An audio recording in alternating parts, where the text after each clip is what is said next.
So, yeah, I'm ready, Smita. So do Yeah, you want to mute everyone except yeah. me?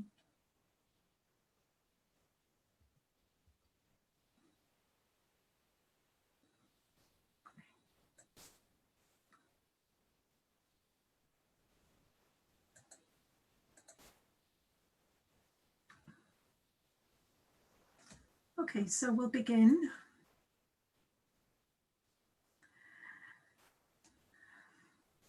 So just sitting quietly for a moment.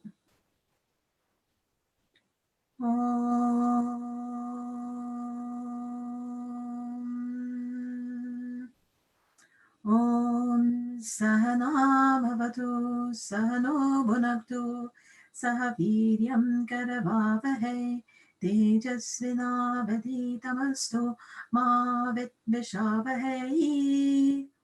Om Shanti Shanti Shanti.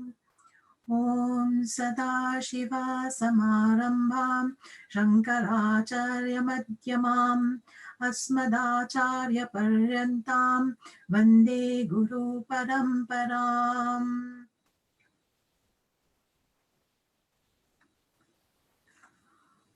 So welcome everyone. It's nice to see you, and so I hope everyone is doing all right.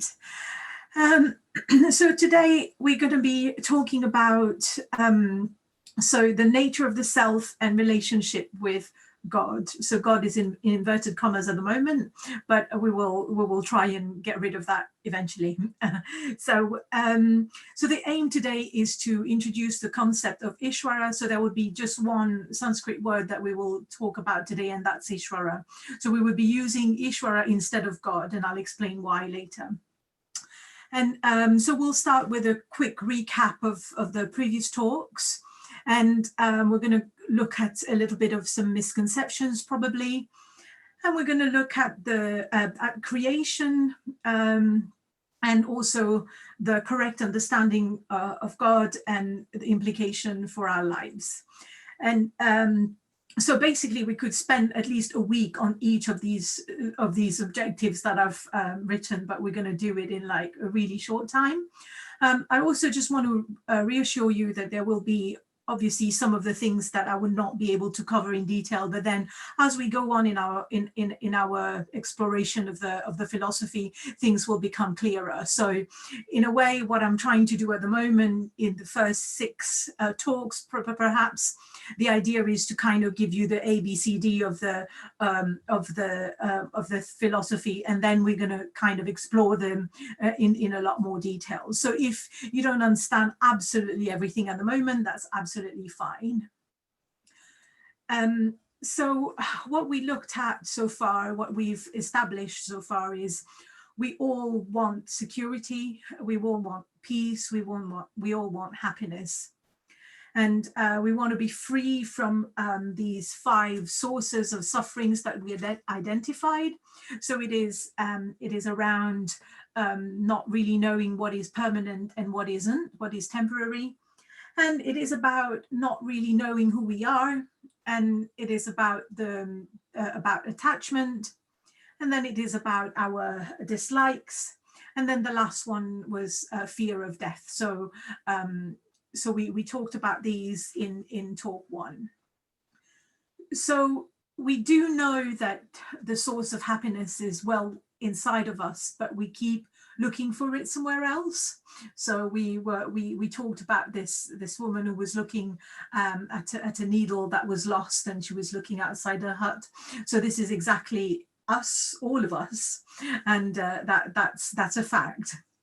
And so we don't really appreciate or know who we are, or we forget temporarily.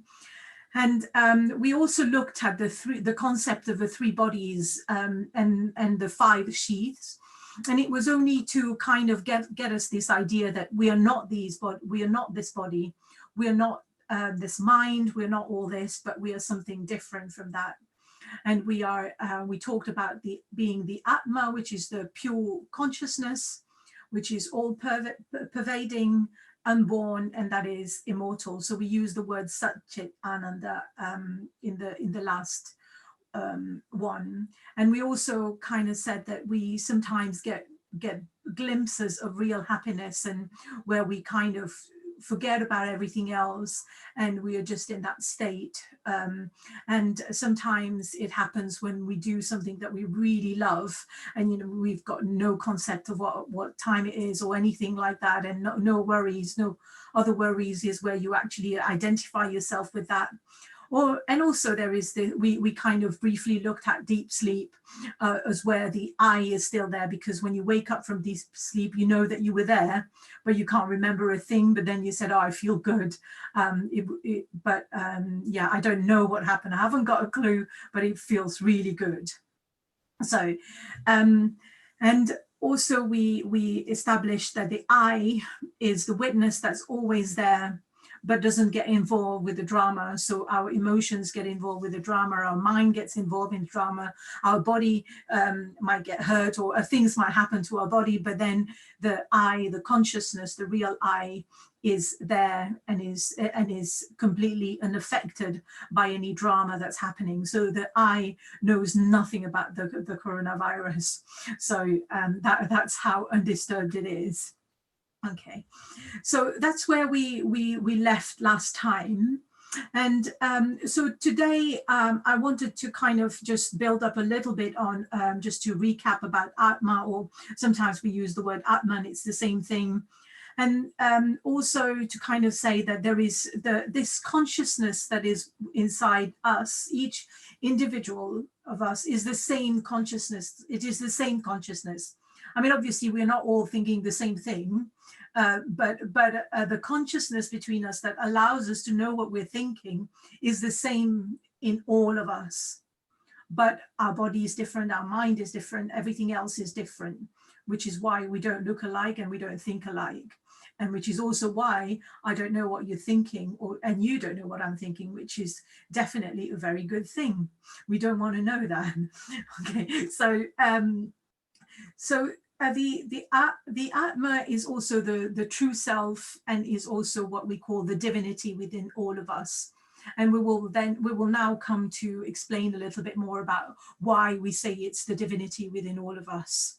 And very, very often when we kind of refer to these terms, when we talk about the divinity, the hand goes to the heart. It's like, this feeling of, so that there is that. I mean, I think everyone kind of knows this to a certain extent, but perhaps we might not exploit this idea, or we might not explore this idea, I mean, in more detail. And again, it is divine because it is unborn, it is uncreated, and knows no limit. So that's the Atma, which is within us and which is all around. Okay, so now to start looking at the concept of God, we want to be looking, we want to be approaching it from two logical standpoints. So completely logic. So we're not going to, and as usual, I've said this before and I'll say it again. You don't have to believe anything that I say. It is for you to think for yourself and to explore on your own. So there are some things that are quite undisputable. So if we start from a logical standpoint here, so the first law of thermodynamics, I mean, I don't really know, I'm not really a scientist myself, so I'm pretending to know what I'm talking about by using this term. But all it says is that the total amount of energy in a closed system cannot be created and cannot be destroyed. So basically it's fairly common sense, right? So this is what physics says, and this is and also another way of saying this is that matter cannot be created or destroyed, but can change form. Okay, so that's so an example of a closed system can be a fridge. So, the air that goes in there, and then you shut the door, and that's a system that's self-contained.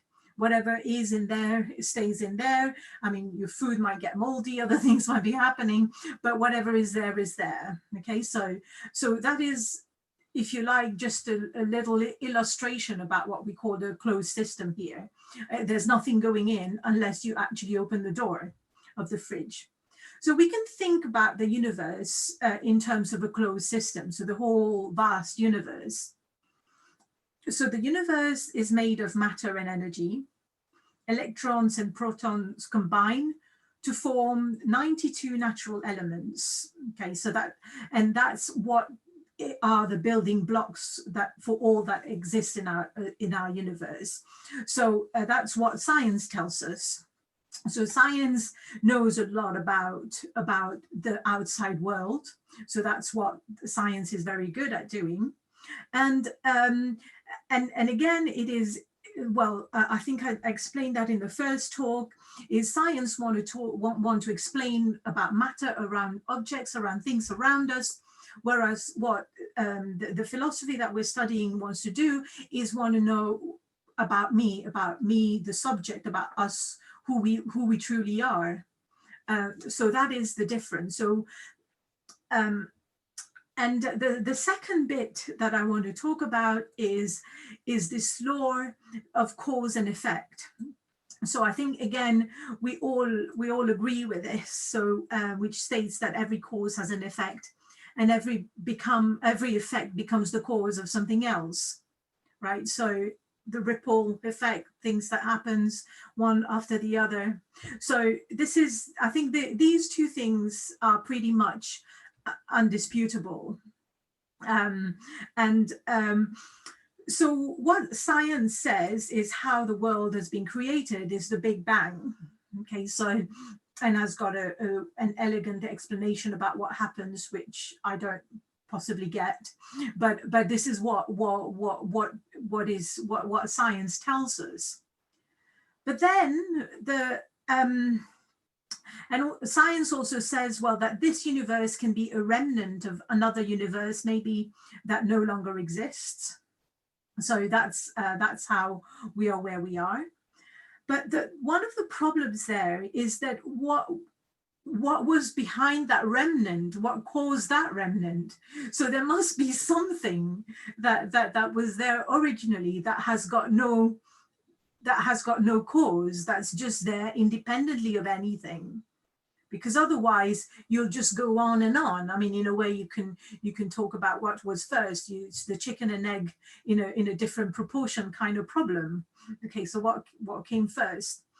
So so therefore, in some ways, the explanation that science has, that this universe is what is left from another universe, is a little bit similar to what the Indian philosophy says is the notion of a cyclic universe. So it's something that goes round, so which means that it has no beginning and no end. So I don't think anyone can say this is the beginning of the circle or the end of the circle. That's the whole point about a circle. And also, it is in our explanation of the philosophy is that there is creation, sustenance, and dissolution. So it's not really destruction, but it is dissolution. So it goes back within itself. And so we will explore these in a lot more detail later on about why we say it's dissolution and not destruction. But for now, we'll just kind of accept that. So living beings are subject to the cycle of birth, death, and rebirth. I mean, I guess we can't dispute birth and death so far, because we're here and we know we're going to die. And the rebirth is something that we might think about, but here we go. And so really, there are limits to explaining about the universe. Science reaches a limit, and that's it. So beyond that, there is no explanation about how this happens. So therefore, so this what this philosophy tries and do is it has a theory. And before we go on to talk about the theory and explore that, I would just like to kind of have just play a little game with you and get your views about what you think who God is. so if you are near your keyboard, I mean, if you don't want to, if you don't want to do this, that's fine, don't worry about it. But I was just going to say, oops, sorry, I'm just trying to get this for a moment. Okay. Oh, can you see a poll? No? Just launched the Yes, poll, yeah, Anju. yeah. Can you see that? Oh, have you launched it? Yeah, I Yes, can. yeah. Oh, yeah. Have you If launched it? others, Yeah, I can see it. Thank yes, yeah, you. I have launched. Yeah. Yeah. Okay. So now, if you want to look at to just put your answer, and you can click as many as you like. So so it doesn't really matter. I mean, I don't know who's saying what, but you can choose what you think God is, or who God is. So just tick if you like, and then just submit your answer and see what happens. Uh, yeah, Anju, and I can end the polling whenever you want me to because Yeah. I can see the answers. Okay. So if people have already voted, then you can share the answers with us. That'd be great. Thank you. Right. Okay. Uh,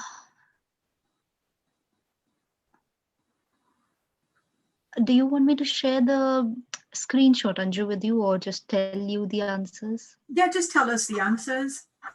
Yeah. So I think, yeah. So for who is God, 4 out of 5 people think it's a guide, and then others have voted. Like 3 out of 5 people have voted for a friend and a protector and me, Okay. and 1 out of 5 people have voted for an accountant and different from us.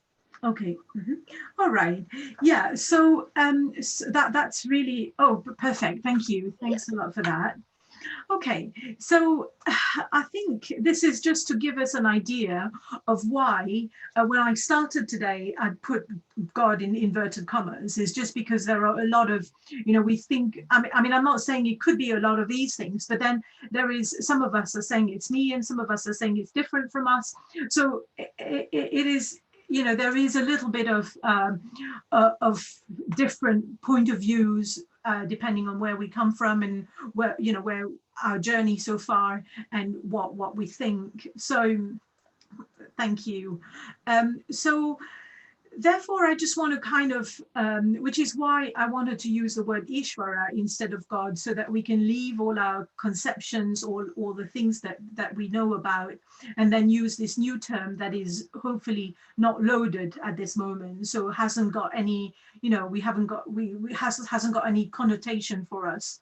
Okay, so now we're going to go and discover Ishvara. And so, before we do so, I just wanted to talk a little bit about this idea of faith in different religions. So, um, I do apologize if there is some, if in my understanding there are some inaccuracies or about other religions which I'm probably not as familiar with. But I think it is fair to say that there is it is beyond any reasoning, and things haven't come out of reason and logic. Things haven't come really logically. This is what it is.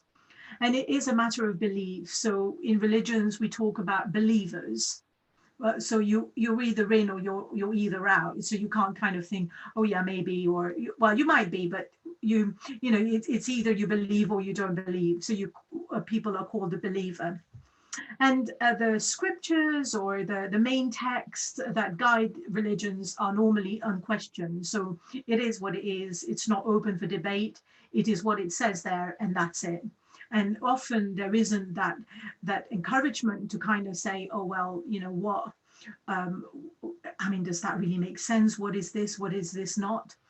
So um, so one of the problems is, I think, we know that faith and religion now is just not an in thing. It's not a very popular thing, and a lot of people reject religion. And one of the reason people reject religion is because they can't understand the logic behind it, and they don't want to be believing whatever they're being told. They've got a mind, they want to think for themselves, and so this is So therefore, sometimes when we have this idea of faith not supported by logic, then it is rejected by a lot of people. I mean, I'm not making any judgment about anything. I'm just saying how it is. So you just believe in the existence of God. And in that case, you have the strength of faith that will always be supported and protected. So God will protect the believer. And that's what happens. And this is great. This works on a daily basis. And you know, when somebody is met with some misfortune, and they're like, oh yeah, I mean, yeah, my faith is strong, and I'm sure God will get me out of this situation, and it's really fine, and you know, so which is great position to be in. But the problem is that sometimes, in terms of extreme misfortune, and then the faith get questioned, because then you think, well, this protector has let me down. If there was a God, why is this thing happening to me? This bad thing, this really, really terrible thing shouldn't happen to me. I haven't done anything to deserve this string of misfortunes. So why me? So then there comes a time at that point where the believer feels deserted. And even the most devout of us sometimes can feel deserted by the protector or by God. They think, well, surely that can't be right. So I'm sure there isn't a God. So I don't know if you agree with this or not, but it happens where people kind of lose faith in what they're doing or in what they've believed. Okay, so now faith in Vedanta. So I will talk about, well, the philosophy that we're studying here is Vedanta. I know that I haven't kind of explained what it is yet, but I will do that in the next few weeks and in the next few months, so that you get the idea. So for now, Vedanta is the philosophy that we're studying. So what it tries to do is it tries to reconcile all these inconsistencies, and is probably one of the most coherent explanation known. And so what it says is that well, people are not really called believers, but people are seekers. And so it is not an end in itself, but it is needed for the process of knowing the self. So basically, I think, well, the best way of thinking about this is in the good old days where we were free to travel, where we could travel, we used to go visit places. And some of us have gone to visit places with a guide, with a Lonely Planet guide. Okay, so basically, we need to probably think about faith in this context as a Lonely Planet guide. So you want to discover the beautiful city of Paris, and you trust that this will that your guide will take you to these landmarks, to these beautiful sites. But then when you get there, you are experiencing those sights for yourself. You're taking in the scenery, you're enjoying, you are experiencing it yourself.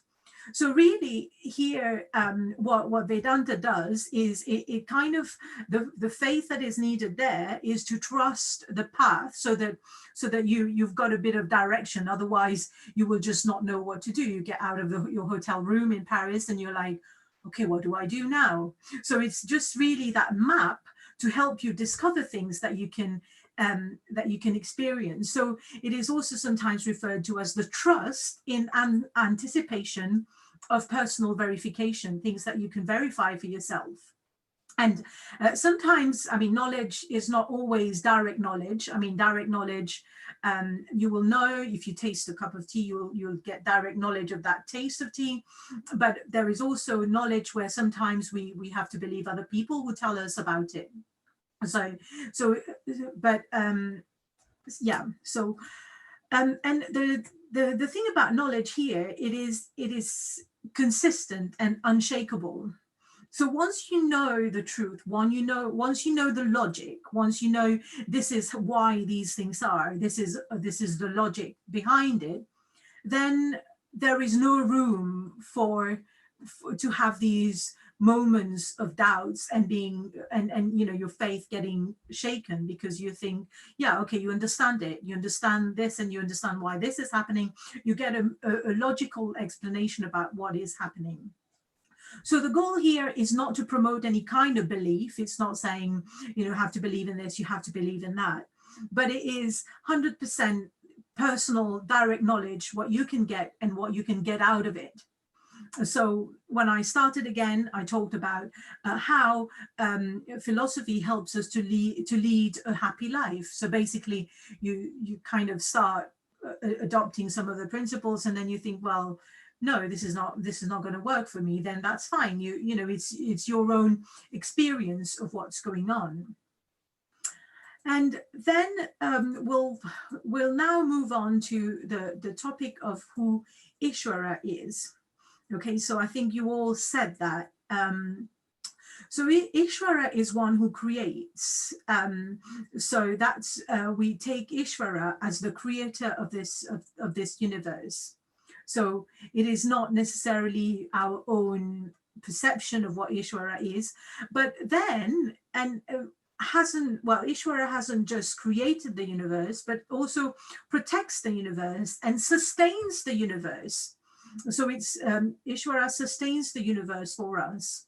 And that is very important to understand. So it's not just, you know, you just create and then you just go away, but then there is the duty to protect everything that has been created.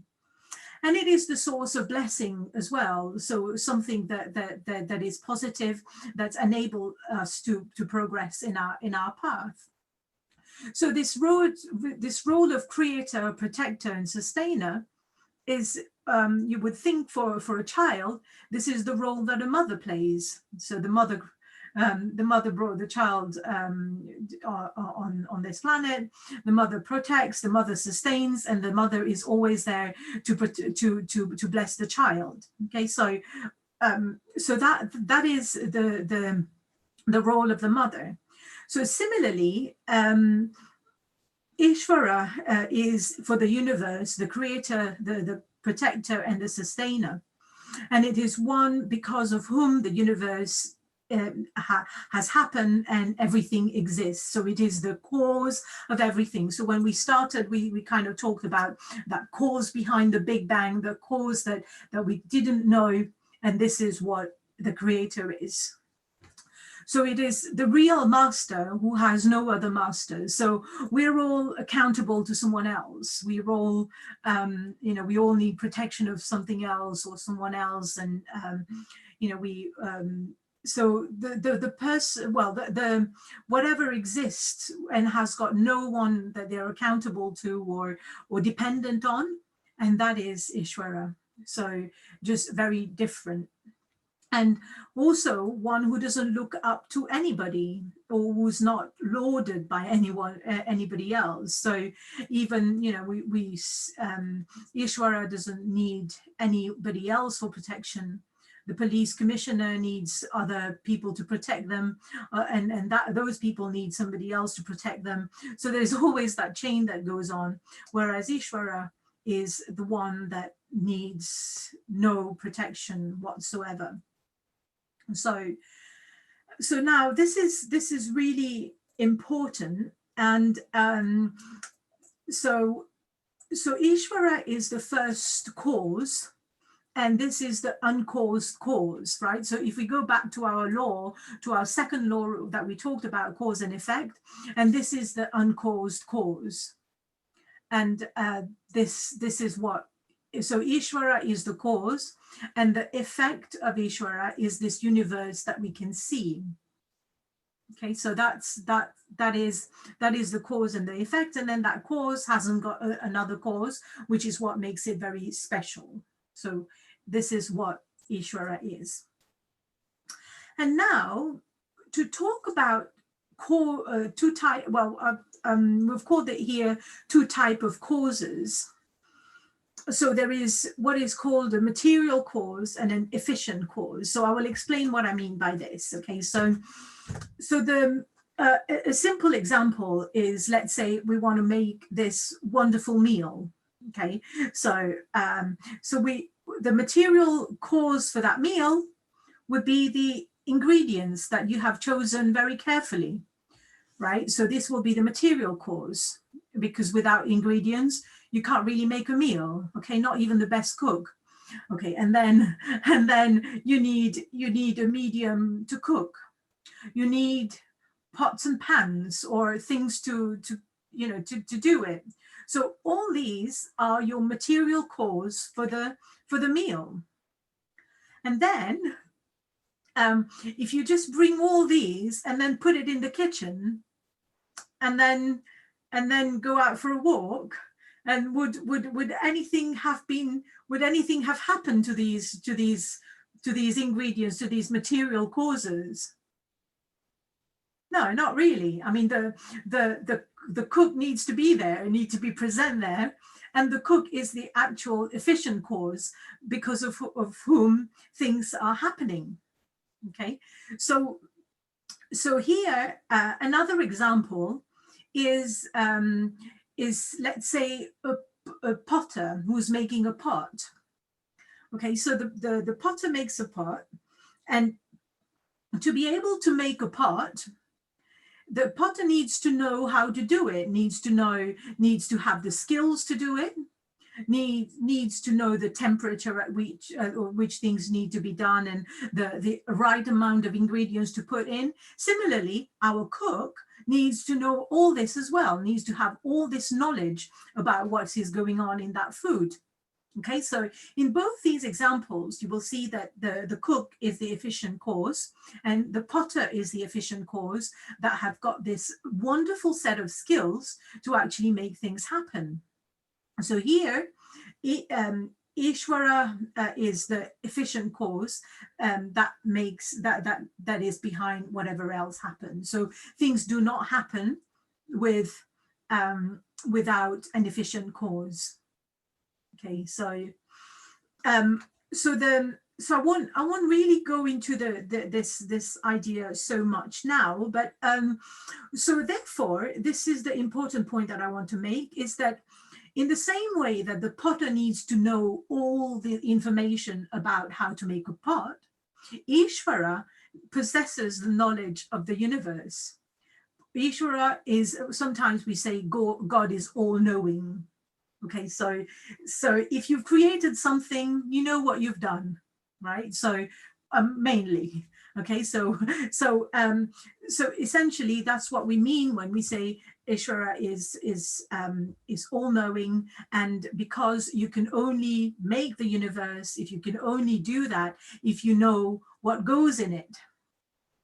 And so that is that, and well, when you start thinking about that kind of skill that we're talking about, and it's skills that we can't even begin to think.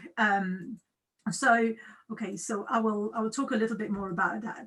I mean, when you think about it, you know, if you're visiting the doctor or whatever, sometimes there are things that are, you know, medically unexplained symptoms that people get, and we don't really know what is going on, and everyone is wondering, oh, this is terrible, we don't know what's going on, and it's like a miracle.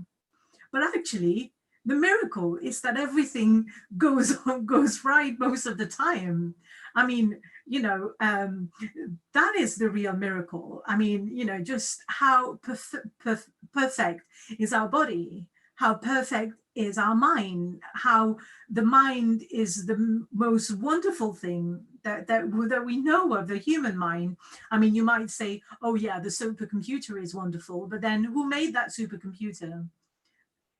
So it is, I mean, you know, you've got to somehow think that there is something quite extraordinary that's happened. And I did send out a video, a YouTube link for you to watch about Sheldon. Did you manage to watch it? Yeah. Yeah, so this is where Yeah. this young boy was kind of saying, well, was trying to convince his mum that God exists, but is just not the and the God that he was talking about is very much in the form of Ishvara that we're talking about here. Is that, you know, how come out of all the mothers in the universe, his mother was the perfect one for him? So really, the true wonder of this world is how everything is the way it is, you know, how beautiful things around us are, how perfect our pets are, how perfect everything is, and how everything works, how gravity is not, you know, is not a little bit more or a little bit less, which would then make life impossible. So really the miracle is not a little bacteria, but it is all the other things that's actually sustaining. That is the true miracle, and that's the true work of Ishvara. So and the I don't want to talk about this too much today, but we will have a chance to talk about this, about the creative power of Ishvara, which is the universe, which we also sometimes call as Maya, but I won't talk about it today. So it's just this which is the manifest universe that we all see, that we are all able to relate to with each other in this universe. So that's what this is. Okay, so now what we've established is that the this the same consciousness that the same consciousness of Ishvara is what has made us, and we are. Sometimes we say we are God's children. We are made by God. We are here because of God, and that's what it is, because we that's through the power of Ishvara and through the creation of Ishvara that we are here. So therefore, we are part of this divinity that Ishvara is. Okay, so and an example which is kind of a little bit flippant, but which kind of stays with me, is that, you know, a cat, a mom cat, will give birth to a kitten. Okay, so is similar, not to a bear or not to a human being, but in the same way, if Ishvara is divine and creates us, that makes us divine because we're part of that creation. Not just us, everything that is part of Ishvara. And the other thing to think about with Ishvara, again, this is something that we will talk about in a lot more detail, but for now, it's not like Ishvara is created us and put us here and Ishvara is there, but we're all part of that creation. So everything is within Ishvara rather than this separation. Okay, so this is just something to kind of start thinking about, and we will talk about it a lot more in the coming weeks. So for now, the point that I want to make is that, okay, so this kind of sounds maybe plausible or not, but I'll invite you to kind of make up your own mind and think about these things, and I will send the slides around. You can listen to it again and listen to other people talking about it, and then start making up your own mind about what you think. But for now, what I think this means is that is that, well, the creator's role is also to sustain us, okay? Because otherwise there would be no universe. You just create and then you destroy and then it's gone. But obviously, because we're here, there is evidence that we're being sustained. So therefore, it is something that we have to gracefully accept this protection, and we need to be open to this protection and feel actually protected, and know that there is, you know, and also just to kind of get rid of any conspiracy theory, and that's not helpful. I mean, it's not like, you know, God is against me, these things, you know, everything happens against me, and that's not right at all. I mean, what it is you know, everything is working in your favor. I mean, obviously it doesn't mean everything will go your way. That's a different story altogether. But in the big picture, that, you know, there is Ishvara there looking out for all of us because we are part of Ishvara's creation. And once you kind of once we kind of understand that, there is a little bit of a weight off our shoulders, because then we know, okay, no matter what, things will be all right. And, you know, sometimes people kind of say that to you, oh, things will be all right, don't worry, you know, things are really terrible now, but eventually things will work out. But then once you are stuck in this in the day-to-day life, when these are happening, and then you think, no, things are not going to be all right, and people often think that, and it's normal that people think that. And the reason they think that is because people reject this protection that Ishvara gives us. Because if you accept that there is that protection eventually there, it doesn't mean we're not going to die, this body is not going to disappear or anything like that. But eventually, in the big scheme of things, then if we truly believe that, then things will be all right, and it really takes a big weight off. So, and also this is quite interesting. I mean, everything happens by the grace of Ishvara. I mean, Ishvara is sustaining everything. I don't mean that, you know, if I need to switch off the light here, I need to do it myself, right? But I'm not saying at that level. But what I'm saying is that things happen, and it's only through the grace of God. And some cultures talk about that a lot more than others. For instance, in Islam, people say inshallah for everything, and that is this idea that everything is God's will. And so again, I think it is also interesting to start putting things into perspective, right, and embrace our humility. I mean, a lot of people kind of think, oh, well, yeah, I know everything. I know what I know is, you know, I know so much, and I'm so great, and I'm so wonderful. I'm not saying you're not, but all I'm saying is that, you know, nobody can claim to be all-knowing, because, you know, to be really all-knowing, there is only Ishvara who can be. And we're just, you know, we're talking about, like, you know, a doctor that knows about feet, for instance, just knows about feet, but can't do an eye operation. So we're all kind of, you know, the more we know, the less we know in some ways as well. So here it is just kind of saying, well, actually, you know, sometimes people come in our lives and kind of pretend to know everything and just, you know, whatever.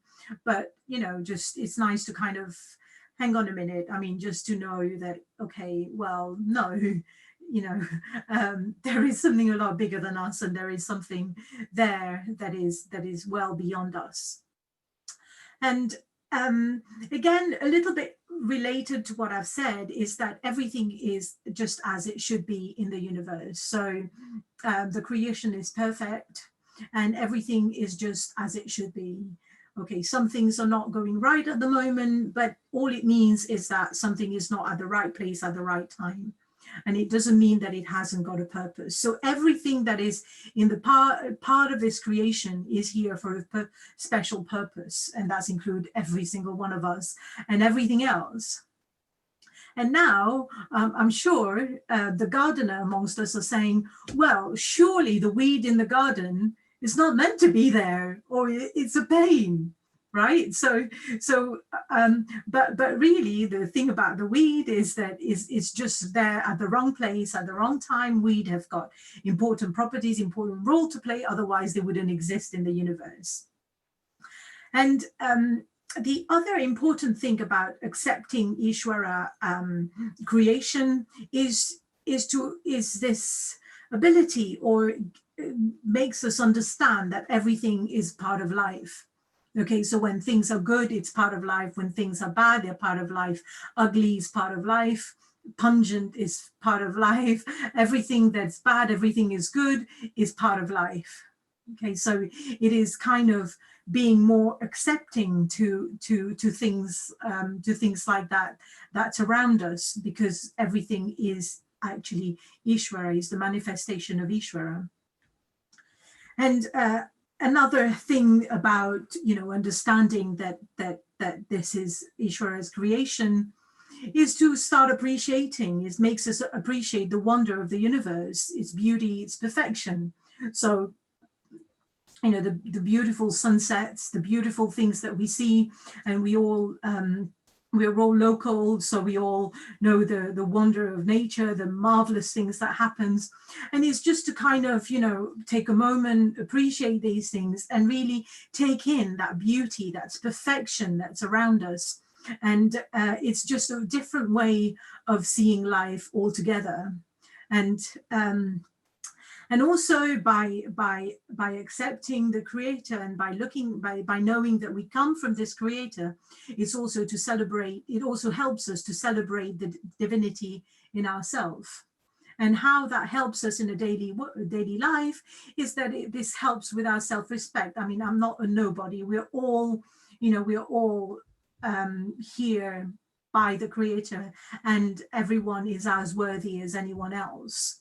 So this is, once we understand this, then self-respect, self-worth are things that will be very, very strong is in somebody who actually understands this, or wants to understand this as this is. And also it helps us to celebrate the divinity in others. I mean, sometimes it's easy to see the divinity in some people, but sometimes it isn't. And so when it isn't, but when you put things in perspective, we will understand later on about why we can't see that divinity in ourselves sometimes. What are all these things that are tainting this divinity? And all these things are exterior, but behind all this there is that divinity. So we kind of put things in a little bit of perspective, and it helps people to become a little bit more forgiving, a little bit more accepting of things, and also dealing with some things as saying, well, okay, this is why this person is acting like they are. And so I think this has real power to kind of help us to see the world through different eyes. So by don't get me wrong, I'm not saying that we should accept everything, we shouldn't do anything, we shouldn't want to change anything, and another example that stuck with me here is that, if you are on a bus in the good old days where, there are loads of people on a bus, and then somebody is standing on your foot, well, you don't say, oh yeah, this is part of Ishvara, and I'm gonna suffer with my toe being crushed. That's not what I'm saying. You just politely say to that person, sorry, would you mind just moving aside, and you hurting me? And so I'm not saying you accept everything. I'm just don't well, make sure that you understand it for what it is, and don't take what I've said out of context. But really, I mean, I think what I'm trying to say here is that once we start seeing Ishvara in everything, and accepting this creation as the creation of Ishvara, it has the potential of focusing our attention in a way that helps us on that path to discovering happiness, and to be happier in ourselves, to be more forgiving to others, and all these qualities that we all want to develop or want to cultivate. So yeah, so I think that's all I wanted to say today. So I will end here, and then we will have our discussion session.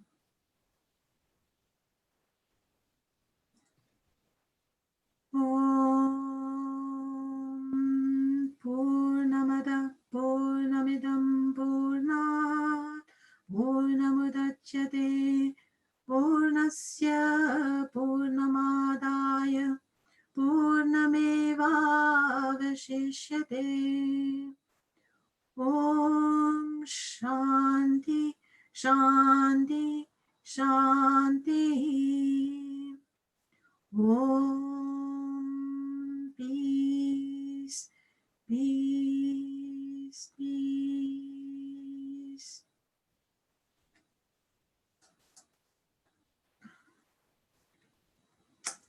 Thank you very much. We can stop the recording. Anju, I think you are the host. I think you will be able to stop the... Okay. Or am I the host? Okay. Yeah.